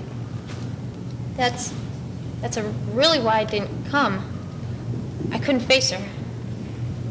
You'll have to face her when you get home. Do I? I mean, do I really? So the gang's all here. We have the president, the vice president, the secretary. Of course, I was the treasurer. And there was Lisa. We were Mrs. T's girls, the drama heads class of 1985. And that poor excuse for a human being is my kid's sister, a Vassar girl. She had the talent, but not the discipline. At Vassar, she discovered drugs and alcohol and men, and they made her what she is today. Zilch. Let's face it, honey. Halligan Flanagan, you ain't. I suppose I have to face her sometime. I didn't. Instead, you jump into the nearest bottle or bed. Jealous? Of you? Never. Don't start. Are you still dressing like her? Audrey. Maybe you can marry a rich doctor, too. Ellen, does Ted have a friend? Or better yet, what about Ted? How about it, Natalie? If the star breaks her leg on the way to the Golden Gate, maybe you can stand in as usual. It's my sister's funeral. I'm glad somebody remembered. So now what do we do? Ellen? I have to get going. Are you still working? Yeah, as long as Radio City stays open, they need a follow spot. Well, don't go yet. Why not? We've got to do something. Ellen, honey, we don't have to do anything. That is why they have undertakers. They handle everything from dressing her up to laying her down. That's one dirty job I don't have to do. I didn't mean that. So, goodbye. You just can't walk out of here. Look, she died. And I came, I saw, and I wept. It's been really nice seeing all of you again. We have to do this again sometime. But now, I have a date with the Marquettes. So I guess you're all wondering why I asked you here today. Well, here it is. The grand finale of our star-studded melodrama. Can we have the lights down to 5 here, please? Thanks. You all better sit down. This may take a while. So we were the group, and we all had our little niches. I was always a stage manager because she thought I'd make a good stage manager. Christy sang, Audrey acted, and they both fought over Jack or whatever his name was. Lisa was the gopher. Ellen was our beautiful leader. We all had our little place. I became a social worker. She thought it was a grand idea. What better place to practice social work than the Big Apple? Run to the core as it is. And then I could be near the rest of our little sorority. I hated it. Wiping 35 little kids' noses every day. I got tired of wiping. So I wiped out. I didn't miss that turn. I hit it. Not premeditatedly with malice aforethought, but I didn't try to stop it either. I let it happen. Puppet's got to cut the strings sometime. We are all here because she wanted us here, and we are all afraid to cross her. So we go on playing our little charades.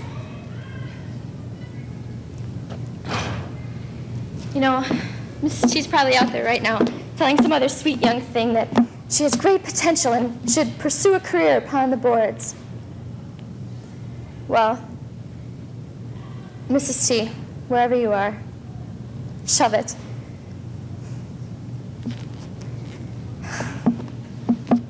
So that's it.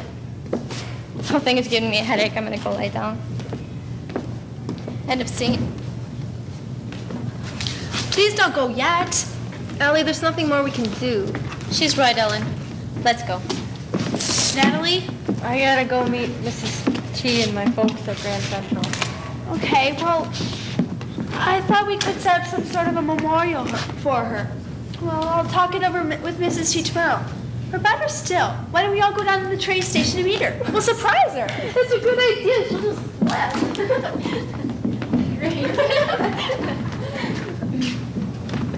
Cue special. Fade to black. And blackout.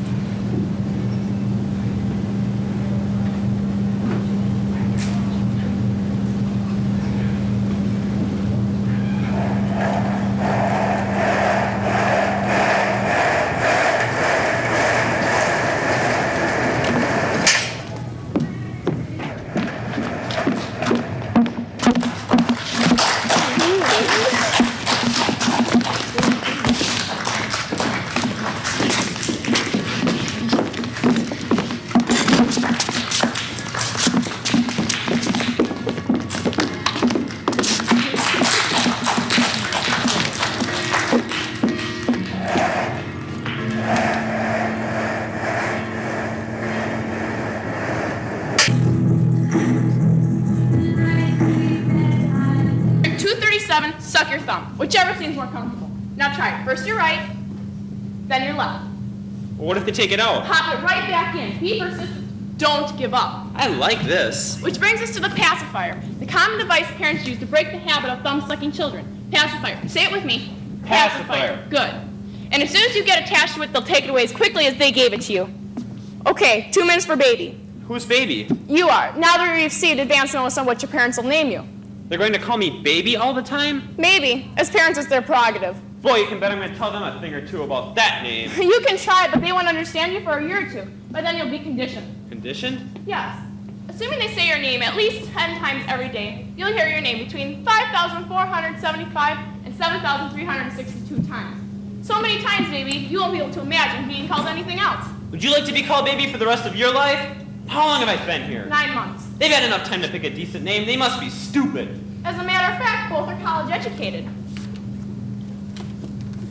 Mother, graduated with honors. Outstanding actress in college theatrics. Well-read in both classical and contemporary literature. Father, well-established businessman. Outstanding college athlete. Football, basketball, track. Honors thesis on existentialism and basketball strategy. Maintains an excellent vocabulary. No, baby, they're not stupid. They have to be. What's going to happen to me? I don't know what your particulars will be. I only know the generals. I'm not going. Once these things are set in motion, there's no turning back. That's the way of the world. Okay, 1 minute to birth. For who? Sorry, still no name. 1 minute, baby. Oh, help! Coach, you haven't given me enough advanced preparation. I've drilled you, lectured you, and demonstrated all the tricks of the trade. What do I do when they take the pacifier away? Rub it in the dirt, on the floor, dip it in the toilet, and pop it right back in. Watch them gag. 45 seconds. Run it all by me again. I can't squeeze 9 months of instructions into mere seconds. Just the main points. Oh, I don't want a girl. Never last. They haven't even given me a real name. 30 seconds. Squirm and kick when they change your diaper. Make them poke their fingers with safety pins. If they poke you, cry. And try technique number 5, the ear pierce. After the diaper change, wait half a minute. Then mess again. If they give you a bath, throw water out of the tub. When they bend over to wipe it up, dump water on their heads. Swallow marbles. If they don't give you cookies, hold your breath. They'll get shook and give in. Take the nipple off your bottle and dump the milk on the carpeting. Rub food in your hair. When company comes over, throw food at the company. Turn the sheets off your bed. Wake up early. Rub greasy fingers on the television screen. Oh, and pout. 15 seconds. Spit out your medicine, but wait until they think you've swallowed it. Have a fit at least once a day, and poke their belly buttons with your tiny bony fingers. 10 seconds. I'll never remember all this. Keep your ears open for dirty words. Repeat them in front of company. I don't want to go. After a hard sneeze, wipe your face with your fist. 5. They'll do me in. Vomit whenever convenient. 4. This isn't fair. Right. 3. Oh, pick your nose. I'll never remember all that. 2. Give me a repeat chorus. 1. No. Okay, baby, it's time. Goodbye and good luck. Oh, and sorry about the name. No, no, no, no, no. Oh, come on, baby, it's time. They're waiting. In all my years of doctoring, I've never met one this obstinate. Come on, baby, go. If they want me, they're going to have to come in. Wait a minute. Stop pulling. I didn't ask for this. What about the democratic right of choice? Choice! Oh, that was a rough one. Congratulations, Mommy and Daddy. You are the proud parents of a new... What is baby's name? Baby. Fits baby to a T. They did it. You said they were smart. Baby. What a stupid name for a baby. I'll make them change it. Try, but don't bother. Yeah, watch. Oh, happy baby time. I'll try something else. Oh, baby's crying. Oh. Good for the lungs. They're stupid. They don't understand. Can't help that. I'm scared. Don't worry about it. Things will happen so quickly you'll hardly have time to realize your babyhood is happening at all. Huh? Catch up if you can.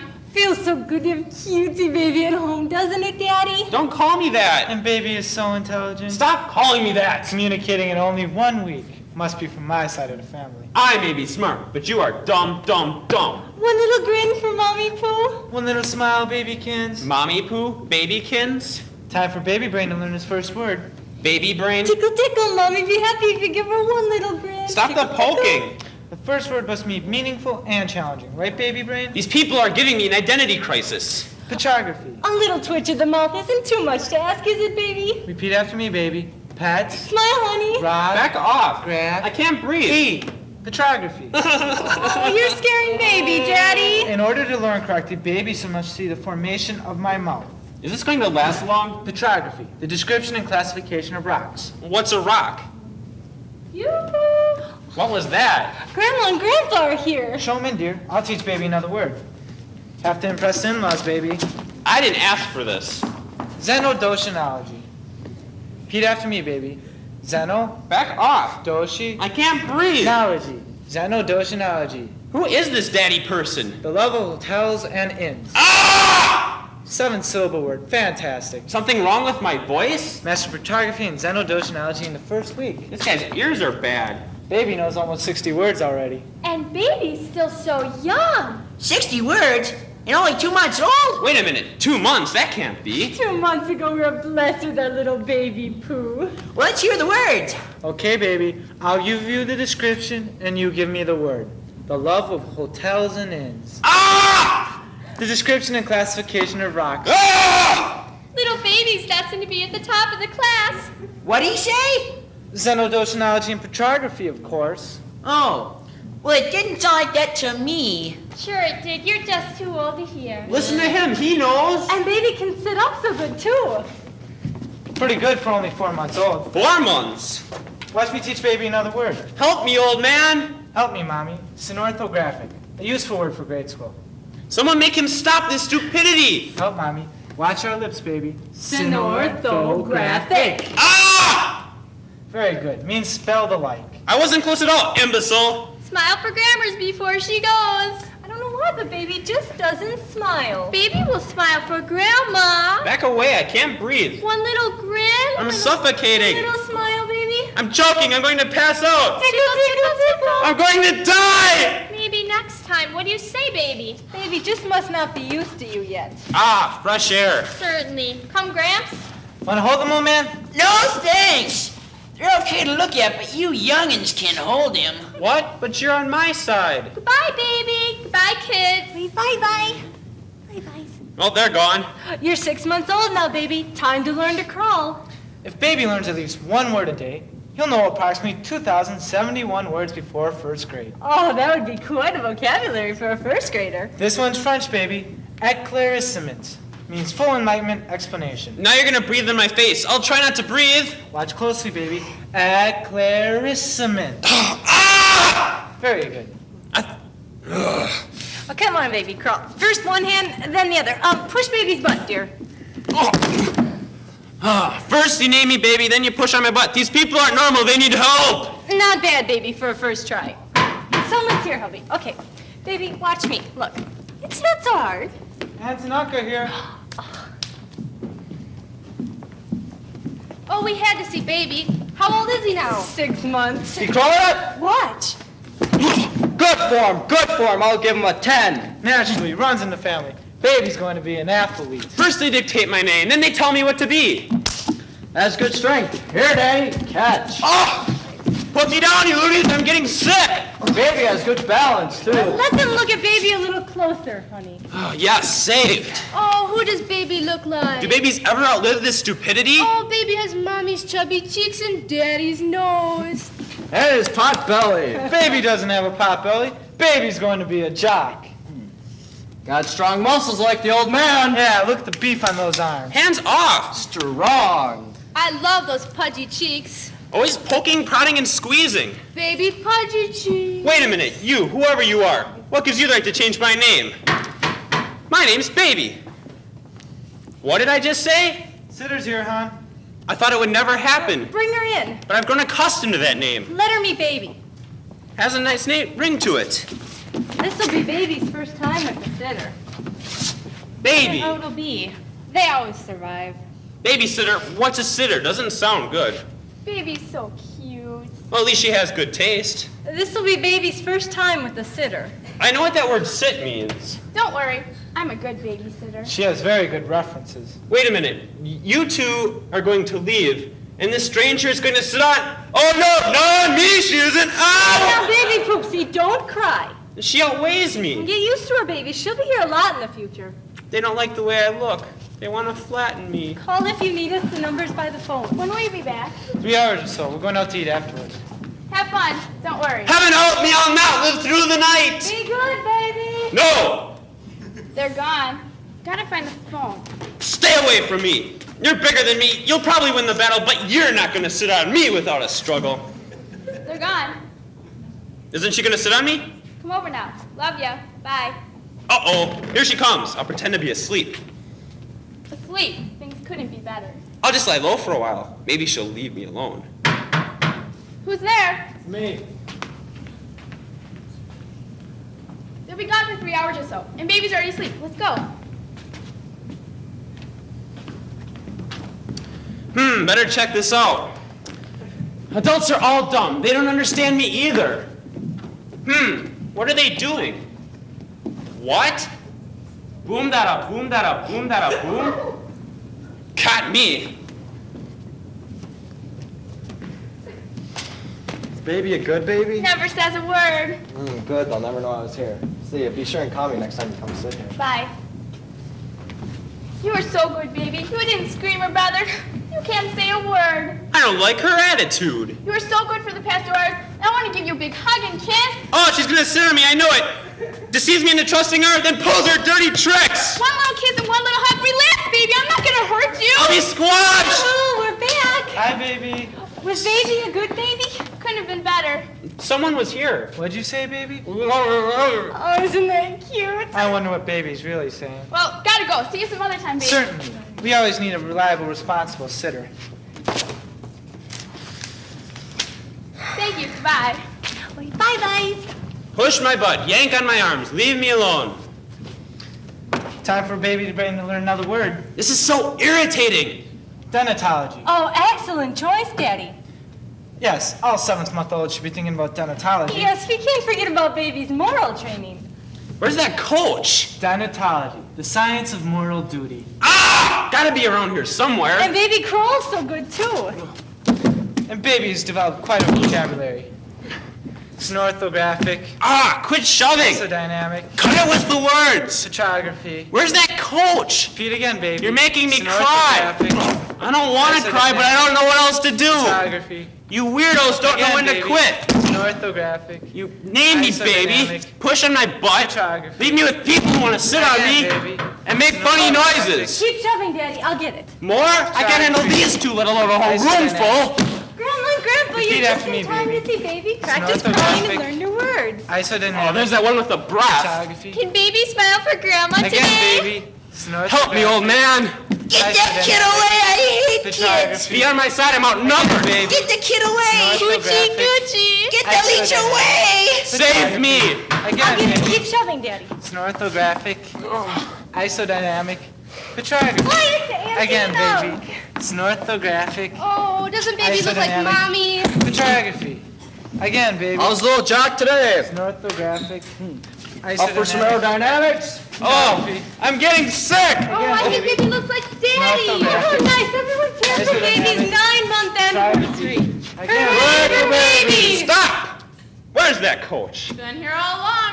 Help me out. Couldn't you see they were doing me in? Let's call time out and discuss the situation. Speak.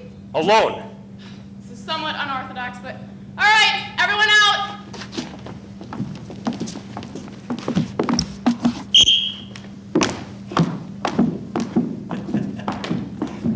Don't interrupt, pinch my cheeks, shove my butt, or breathe in my face. Just sit and listen. I'm here. A, I didn't ask for this. B, I'm totally unprepared. C, if I have to endure any more of that insanity, I'll go nuts. D, if I have to live with those adults, I'll not survive babyhood. First the name, baby. Then the poking, the tickling, the word game, the let's push baby on the butt bit, the bad breath in the face make me choke routine, the throw baby high in the air, try make baby vomit trick, the sit on baby people. I don't want to know what the next what should we do that's weird to baby business will be. I want to be safe and safe. The thought of going back to those people makes me want to scream. But you have to. Ah! All right. Don't let it be a one-sided battle. Fight back. Huh? You have forgotten your pre-baby training. They overwhelmed me. I couldn't function. I noticed. Those things wouldn't have worked anyway. Give them a chance. Well, help me. We're not supposed to get involved with our graduates' affairs. Then I'll scream the rest of my life. Ah! You scream like that in front of adults and they'll kill you. Good. All right. I'll make an exception this once. You mean you'll help me? Yes, as your advisor and know in the sense that you'll have to do your own fighting. Oh, with you by my side, I'd stand a chance of living to a ripe old age. Me and you all the way. Wrong. I will only be here until your first birthday. Now I'm bringing them back. Not yet. Some lessons first? Enough of theory. Sadist. Baby killer. You need on-the-job training. They won't be able to see or hear me, so don't worry about that.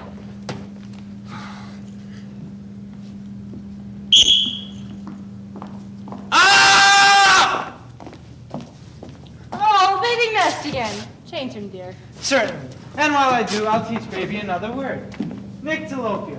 The condition of seeing poorly at night or in partial darkness. I really hate this word business. What should I do? Wait until you get your diaper off, then stick your hand in it. Repeat after me, baby. Help, honey. Oh, baby just... Oh, gross. Oh, baby's never done that before. That's the stuff, kid. When they put the new diaper on, pretend they poked you. Be careful with the pins, Daddy. Pour it on, make them feel real guilty. Baby never squirms. Grandma and Grandpa are coming. Take her shopping for baby's birthday present. They'll see baby crying. Do something, Daddy. Baby always likes new words. Hydroponics. Oh, baby, settle down, baby. What is it? Chromatography. Baby's crying. Tickle, tickle. There's that one with the grin. How old's the little tyke now? Baby's 1 year old today. She's starting in with the fingers, and she's gonna breathe in my face. Give Grandma a kissy. What should I do? Bite her. One little smoochie right on the old cheek. Baby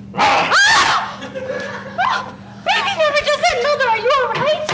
Her pride is hurt. That's all. She thought baby liked her. See if you get a kiss, Gramps. Why wouldn't I? I gave baby a sucker, didn't I? Oh, now he's starting with the kissing. What should I do? The sucker. This? Give the old man a kiss, baby.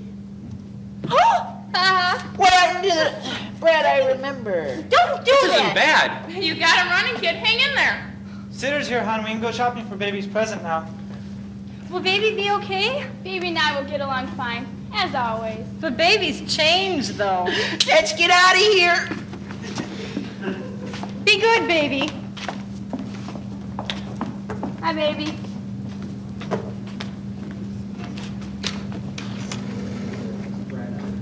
Hi, they're gone. Come over. Bye. Well, baby, do what you do best. Sleep. Should I? Rock-a-bye, baby.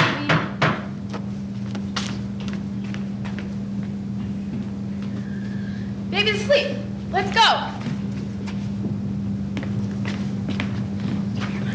What should I do? Crawl in there. Bother them. I can't think. Survey the situation. Be creative. Use your imagination. Baby's digging in my pants. Ignore it. Baby stole my wallet. Nice trick, kid. See, you look professional. Little Brad sleeps all the time. Give it back, you little punk. Get away. He's bigger than me. Don't make me swear at you, Run. Give him the wallet, baby. Don't give in. Give him a fight. I'm gonna sit on you, you little... Don't say it. I won't say it, but I'll still sit on you. Baby won't let go. Be right in. Oh, now we're in for it. Give it back here before I punch you. Oh, bite him. Ow! Don't yell. Hurry. Hide in the bedroom. Later, sneak out the window. I'll wait for you. My wallet? I'll get it. I'll get out of here. Give me the wallet, baby. We're back. Was baby a good baby? I hope so. He's been giving us trouble lately. I suppose. But pay her, dear. Certainly. It's hard to find a good sitter who pays her undevoted... What's baby have, dear? Her undevoted attention and caring for tiny little babies. It's a wallet, honey. Unlike some of those other girls. A what? A wallet. It's not mine. Way to go. What, baby? Something in the... Someone in there? Come out, now. And who are you? I belong to the wallet. Oh, see, your friend? Yes. Oh, To think I put the utmost trust in you. Out, both of you. can't leave baby with the likes of you. Shameful. Creep. Pure excellence. Am I doing okay? Perfect. Oh, hurry, baby's birthday party guests are here. What's a party? Best time for baby tricks. Let's have some fun. Keep that kid away. That's your cue. Oh, that recipe. I really hate this. Let him have it. Sick. Serves them right. We brought baby some marbles. Look, baby, a present.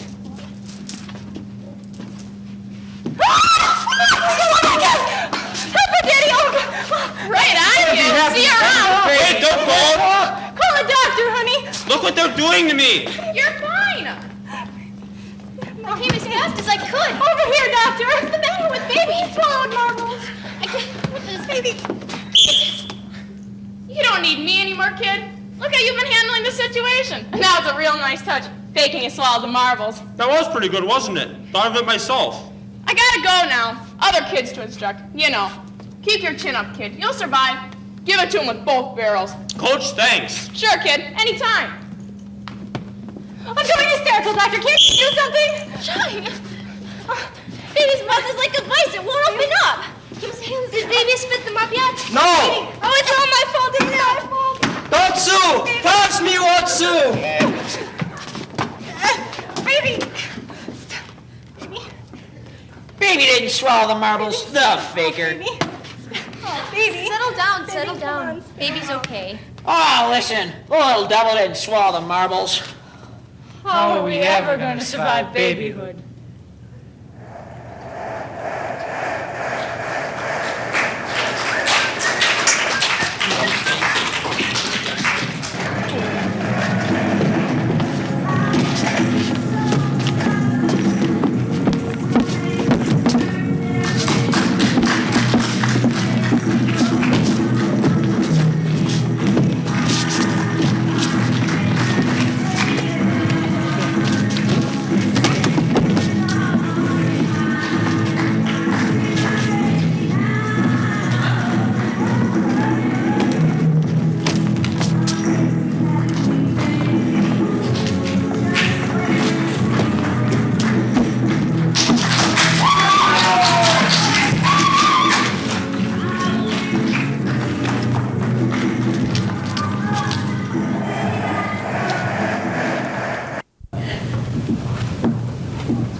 I've had John as a patient for 8 months now.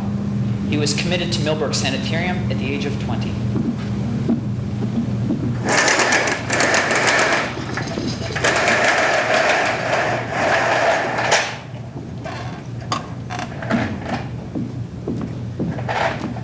Good morning, John. How are you doing today? We covered that already. Page 143.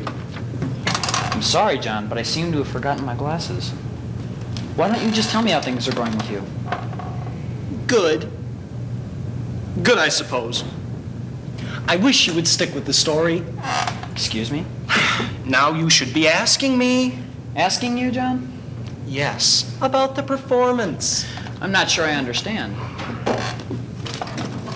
Last night, I was in a movie. You were happy for me because you said it was a good experience. The audience was pleased with the performance. And what sort of movie was this? A good one, the kind the audience enjoys. You enjoy acting, John? John. John, you do enjoy acting, don't you? Stick with the story. I fear your sense of reality is failing. What is reality, John? The story. Reality, John. Do you remember? Listen, we must stick to the story. The plan is essential. If you want to stay, you must stick with the story. Otherwise, it will not work. All of my work will be destroyed. If I want to stay, John, what do you mean by that?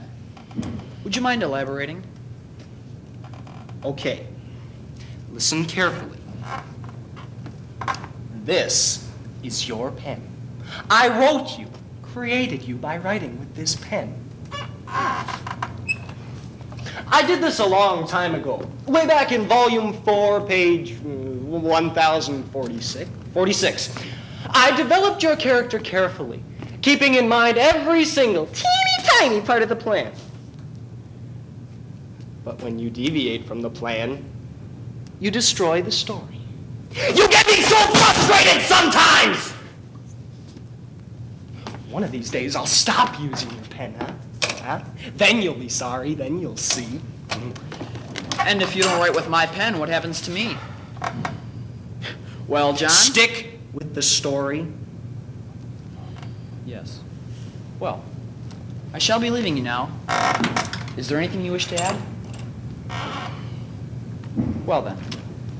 I'll try to stop by later as I make my rounds. Snoop. Excuse me, John? You're going to the land of Snoop.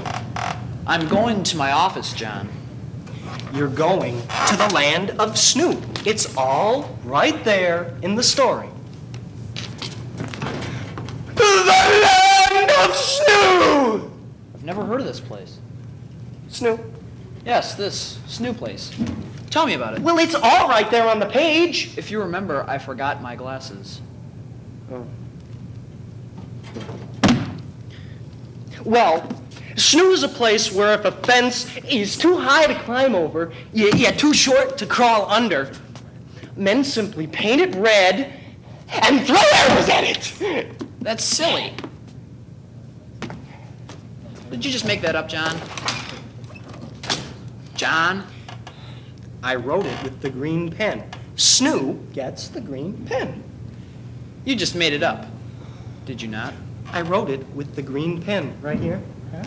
Did you make it up, Snoop? I wrote it with the green pen right here. I'm going to my office, John. My office! No, see, in the land of Snoop, there were no offices, for there were no dragons. Only large men with peanut butter and jelly sandwiches. That's silly. John? Yeah. So you made it up? Yeah. What? Yes, I suppose I made it up. I make everything up. I made you up. I see. I rather like Snoop. It's kind of interesting. It would make an interesting movie. A movie? That's a good a silly one, but I think the audience would enjoy it, don't you? They are a damn good audience. Well, perhaps they would enjoy it. About how many people are in your audience, John? About 1,000 for a great audience. 1,000? Doc, for a great audience. I, however, have only a good audience, but a damn good audience. And how many people are in your audience? About 100 people. It doesn't look to me like you have 100 pens in that holder. I know where you're going with this. You do, John? Don't patronize me. Remember, I may have to stop using your pen one of these days. Anyway, Doc, I can tell that you're going to ask me why I don't have 100 pens. Well, it did interest me. It's rather simple, really. The audience is merely a symbol. It's simply my way of judging myself, a conscience, if you will. I'm baffled. Does the audience exist? It's all part of the plan. The plan needs an audience. All of the world is a stage. We are merely players. I see. To thine own self be true. Yes, well, I must be leaving now. Get thee to a nunnery. John, I'm leaving. Oh, yeah. I'm leaving, John. Do you know where I'm going? Your office. Very good, John.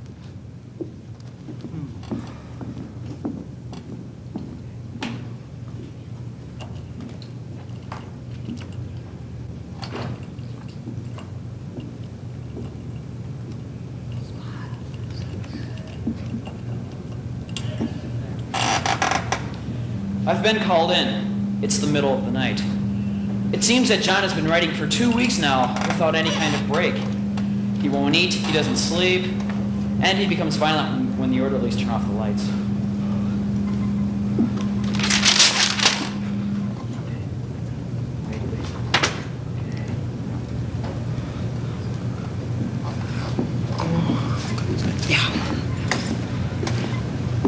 Working late, John. Shh! Can't you see I'm working? What's so important that you're up at this hour? You never stick to the story, do you?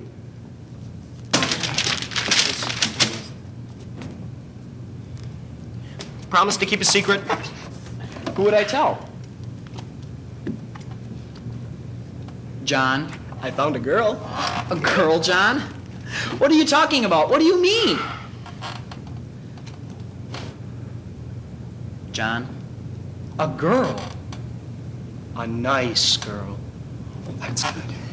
Did you make her up? You made her up, didn't you, John? No, she's real. And do you have a pen for her? Yes, see? Silver. You have a lot of separate pens. Each one is for someone different? Yeah. If I didn't, then you would all be the same. All of my writings would be boring and pointless. Scary thought. And you do write quite a bit. Everything is part of my story. So you write everything? Yes. Yes, I suppose I do. Tell me, John, have you ever read the Bible? Have you? Well, I've studied much of it. Have you ever read it? What did you think of the Bible? Well, I think it's an excellent piece of work. Why, thank you. I think most people are confused by the Bible. I guess they just can't handle the concept of a story within a story. Are you saying that you wrote the Bible? Afraid so, Doc. But what about Matthew or Mark, Samuel, Isaiah, and Joshua? They are characters. Characters in the story. Simply part of the plan. And you created them? Yes! And where are their pens? They are part of the audience. Isaiah, Mark, Samuel. All part of the audience. Damn good audience. Could you tell me about the girl, John? You wouldn't understand. You can't understand. I can't tell you. Well, I can leave, John. If you don't want to talk about the girl, I can leave. Go ahead. Of course, that would mean that the orderlies would have to turn off the lights again. What? You want to talk about it? Yes. What do you want to know? I just want to try to understand why this girl is so important to the story. You've become obsessed, John. It's starting to seriously affect your health. Why is she so important to the story? Well, she is the story. She's all that I write about. She's all that I think about. She's real. She's real. You said that before, but what does that mean? I mean, she's real. She's all that I think about.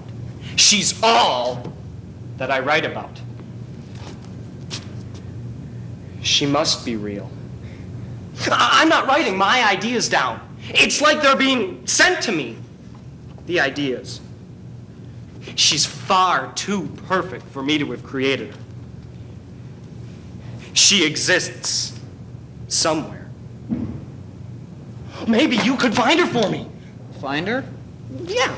Does she have a name? Sometimes I can hear her, see her. Sometimes I can even smell her perfume. John, a name. Sometimes when I'm writing, I think that I'm going to look up and see her. Sometimes I feel I can reach out into the darkness and almost touch her hand, grab hold of it. Think, John, a name. Does she have one? I've been writing straight for what, 2 weeks? The words flow so beautifully onto the paper. They describe her so brilliantly, clearly defining every delicate curve in her face. The warm shade of the blue eyes. I've been writing forever. But a name? No. No, Doc. I'm afraid I've been doing all of this writing and almost killing myself because of it. And the one thing that I've been searching for, a name, it just never seems to come. A name would mean she's real, right, Doc? What's real, John? Well, you are, Doc. She